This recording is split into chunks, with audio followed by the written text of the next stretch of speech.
नमस्कार, मैं करण त्रिपाठी आपका स्वागत करता हूं द देवरिया डायलॉग्स के शो में।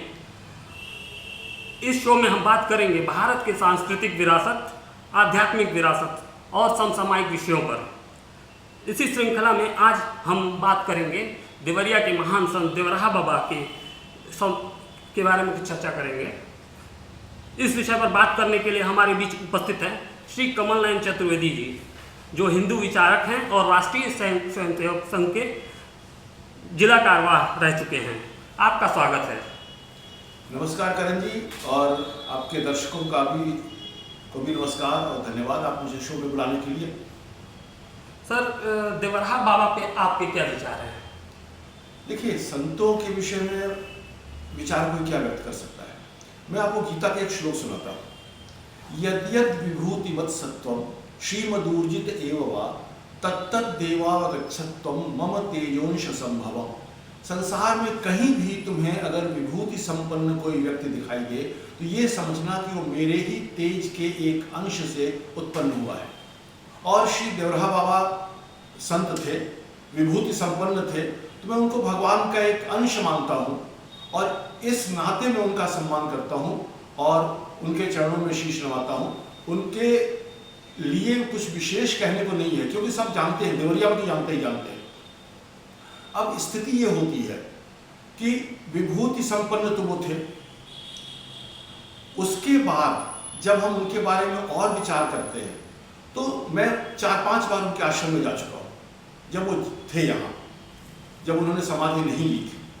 और जब मैं उनके आश्रम में जाता था तो मन में बहुत सारे प्रश्न होते थे और वहाँ जाके सारे प्रश्न समाप्त हो जाते थे। यहाँ उत्तर की इच्छा होती थी कि उनसे ये उत्तर लिया जाए और वहाँ जाने पर किसी उत्तर की कोई अपेक्षा भी नहीं होती थी।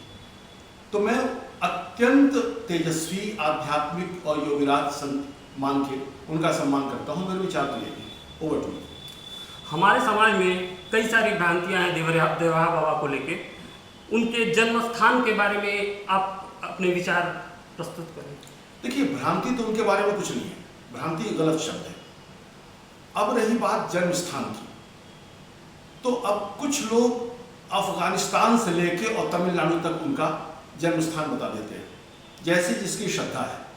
लेकिन मैं जब मुंबई में अभिनय प्रशिक्षण देता था तो भाषा और भाषा विज्ञान और भाषा का उच्चारण मेरा एक विषय था, और मैं आपको भाषा के उच्चारण के हिसाब से बता सकता हूं कि एक अंदाजा है कि वो कहाँ के होंगे। जैसे गुजरात, महाराष्ट्र और पूरा दक्षिण भारत, यानी पश्चिम भारत और दक्षिण भारत, यहाँ लोग री को रू बोलते हैं। जैसे कृपा को कृपा बोलेंगे, तो कृष्ण को वो कृष्ण बोलते हैं। और पूज्य देवराहा बाबा एक श्लोक हमेशा दोहराते थे सबसे, ओम कृष्णाय वासुदेवाय हरे परमात्मने प्रणतः क्लेशनाशाय गोविंदाय नमो नमः। उन्होंने कभी कृष्ण नहीं कहा, ओम कृष्णाय वासुदेवाय बोलते थे। तो निश्चित रूप से वो गुजरात, महाराष्ट्र या दक्षिण भारत के नहीं थे। अब इतना हटा दीजिए, अब चलिए पूरब की तरफ, उड़ीसा और बंगाल। तो बंगाल में लोग बोलेंगे नमो नमः, और इस श्लोक में है कृष्णाय वासुदेवाय हरे परमात्मने प्रणतः क्लेशनाशाय गोविंदाय नमो नमः। नमो नमः वो बोलते थे, नमो नमः नहीं बोलते थे, इसलिए वो बंगाल उड़ीसा के भी नहीं हो सकते। अब पूर्वोत्तर भारत जो है, असम, मेघालय, अरुणाचल प्रदेश, नागालैंड, मणिपुर, मिजोरम, त्रिपुरा, वहाँ के लोगों का जो मुखमंडल है, जो चेहरे की बनावट है, ऐसी उनकी बनावट नहीं थी। तो पूर्वोत्तर भारत के होने का तो प्रश्न ही पैदा होता है। तो हमने 3/4 भारत कवर कर लिया। अब आप आइए कश्मीर, कश्मीरी भी नहीं हो सकते वो, जिस तरह के कश्मीरी लोगों के चेहरे की बनावट होती है। अब अगर पंजाब, हरियाणा, दिल्ली, राजस्थान और पश्चिमी उत्तर प्रदेश, यहाँ अगर आ जाइए तो प्रणतः बोलेंगे ये लोग, अतः बोलते हैं, और हम लोग बोलते हैं अतः, वो बोलते हैं अतः, प्रणतः क्लेशनाशाय, जो देवराहा बाबा नहीं बोलते थे।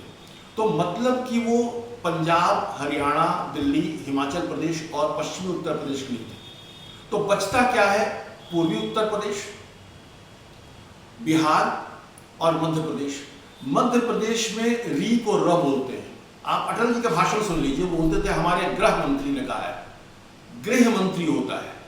मैं अटल जी को गलत नहीं सिद्ध कर रहा हूं, लेकिन गृह उच्चारण है, घर को गृह बोलते हैं संस्कृत में, ग्रह तो नवग्रह होते हैं, तो गृह मंत्री नहीं होता है।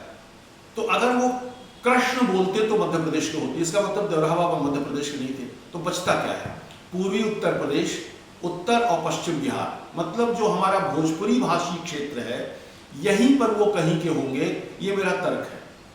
और मैंने तर्क के विषय में अपनी जो जानकारी है वो दी है। बहुत बड़े बड़े विद्वान हैं, अगर उनको कुछ और जानकारी हो तो फिर वो मुझे भी सूचित कर सकते हैं और मेरा ज्ञानवर्धन कर सकते हैं। तो एग्जैक्ट जिला तो नहीं पता है, लेकिन वो भोजपुरी भाषी क्षेत्र के ही कहीं के थे, ये मेरी धारणा है। Over to you. इस विषय पर हम लोग कई लोग से बात कर चुके हैं, लेकिन इस पर कोई बात करने को तैयार नहीं होता है। आगे उनके उम्र के बारे में आप क्या बता सकते हैं? क्योंकि बहुत सारी बातें चलती हैं, कोई कहता है 200 साल, कोई 400 साल, कोई 900 साल तक उनकी उम्र को बताता है। तो इस पर आपकी क्या राय है? देखिए, उम्र उनकी बहुत अधिक तो थी, ये सच्चाई है, और योगी जी सकते हैं। अगर 160 वर्ष की उम्र में भीष्म पितामह महाभारत का युद्ध लड़ सकते हैं और 18 दिन में 10 दिन अकेले खेप सकते हैं वो, तो इसी से आप समझ लीजिए कि स्थिति क्या थी। उस समय भगवान कृष्ण की आयु भी 120 वर्ष थी। तो संतों, योगियों और जो महर्षि होते हैं उनकी आयु अधिक होना कोई आश्चर्य नहीं है।